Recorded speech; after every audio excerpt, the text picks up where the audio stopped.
S ಈಗ ಒಂದ್ ಹಾಡು ಟ್ರೆಂಡ್ ಆಗ್ತಿದೆ, ದೊಡ್ಡವ ದೊಡ್ಡವ ದೋಸೆ ಕೊಡು ಚಿಕ್ಕವ ಚಿಕ್ಕವ ಅಂತ. ನಿಮ್ನ ಮತ್ತೆ ಅಶ್ವಿನಿ ಮ್ಯಾಮ್ನ ದೊಡ್ಡವ ಚಿಕ್ಕವ ಅಂತಿದ್ರು ಗಿಲ್ಲಿ ಅಂತ. ಆ ಸಾಂಗ್ ಕೇಳಿದ್ರ ನೀವು? ನಿಜ, ಹೌದು, ನಾನು ಕೇಳ್ದೆ.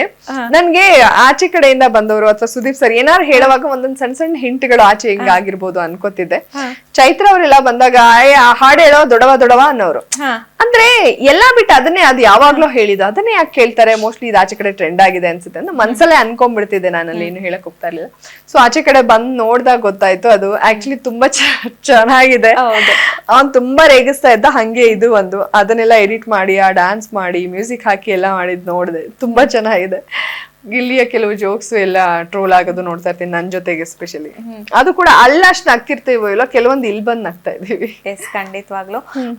ಇನ್ನೊಂದೇನು ಅಂದ್ರೆ ಒಂದ್ ಬಿಗ್ ಬಾಸ್ ಮನೆ ಅಂತಾನೆ ಇರ್ಬೋದು, ಈ ಹಿಂದೆಯಿಂದಾನು ಒಂದೊಂದು ಫ್ರೆಂಡ್ಶಿಪ್ ಗಳನ್ನ ಬೆಳೆಸ್ಕೊಂಡ್ ಬಂದಿದ್ದಾರೆ. ನಿಮ್ಗೆ ಅಲ್ಲಿ ಜೆನ್ಯೂನ್ ಅಂತ ಅನ್ಸಿರೋದು ಯಾರ್ದು ಅನ್ನುವಂಥದ್ದು, ನಿಮ್ದು ಜೆನ್ಯೂನ್ ಆಗಿದೆ?